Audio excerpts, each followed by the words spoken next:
Olá, bom dia, bem-vindos à nossa meditação. Hoje é dia 16 de fevereiro e eu gostaria de ler de novo em Provérbios 17, verso 3. O fogo prova a pureza da prata e do ouro, mas o Senhor prova o coração. Um texto de Isaías, capítulo 48, verso 10, vai nos ajudar a indicar o caminho da meditação de hoje. Eu os purificarei não como a prata é purificada, mas na fornalha do sofrimento. Olha só que assunto complicado, não é mesmo? O sofrimento. Como Deus às vezes vai utilizar as provações da vida para nos fazer crescer, para nos purificar. Um texto clássico e muito interessante que fala desse assunto é a segunda epístola de Paulo aos Coríntios, capítulo 12, versos 9 e 10. Mas ele disse: minha graça é tudo do que você precisa. Meu poder opera melhor na fraqueza. Portanto, agora fico feliz de me orgulhar de minhas fraquezas, para que o poder de Deus opere por meu intermédio.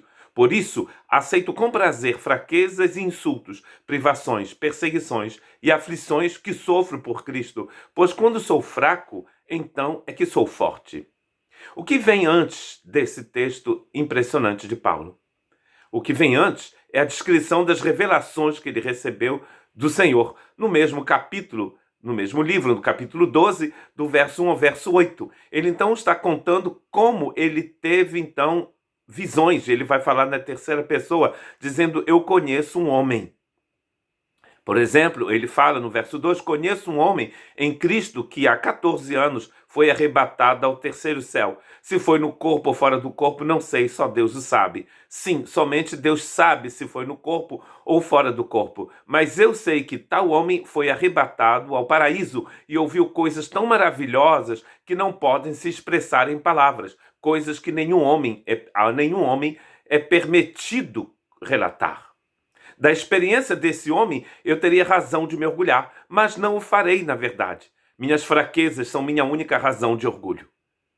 Interessante que de vez em quando um espinho é dado a Paulo, colocado na carne de Paulo, para que ele possa se lembrar de quem ele realmente é. Se você lê as epístolas de Paulo, você vai encontrar uma grande revelação sobre o que é realmente o Evangelho. O Evangelho de Cristo, que tem origem em Cristo, que tem origem eterna. Lendo Romanos, você vai entender o que significa realmente a justificação pela fé. Lendo Efésios, você entende que nós fomos abençoados em Cristo antes da fundação do mundo. Colossenses, Cristo em vocês, a esperança da glória. Os textos de 1 Tessalonicenses, 2 Tessalonicenses, onde Paulo vai explicar a volta do Senhor, o retorno do Senhor para buscar os que pertencem a Ele. Todas essas revelações foram dadas a Paulo. Ele poderia dizer: eu sou um homem muito inteligente, recebi muitas revelações. De vez em quando, então, uma tribulação para que ele possa perceber que, na verdade, sem a graça de Deus, ele não é ninguém. É por isso que Deus está dizendo para ele: a minha graça é suficiente para você. E tudo que você recebe, você recebeu pela graça. Muitos dizem que o Paulo tinha uma doença que ninguém conseguia, a gente não sabe direito o que era. E Paulo orava, como ele está dizendo aqui, ele ora e Deus não tira aquele sofrimento. Para que ele permaneça no lugar dele e que ele entenda que sem Deus ele não pode fazer nada.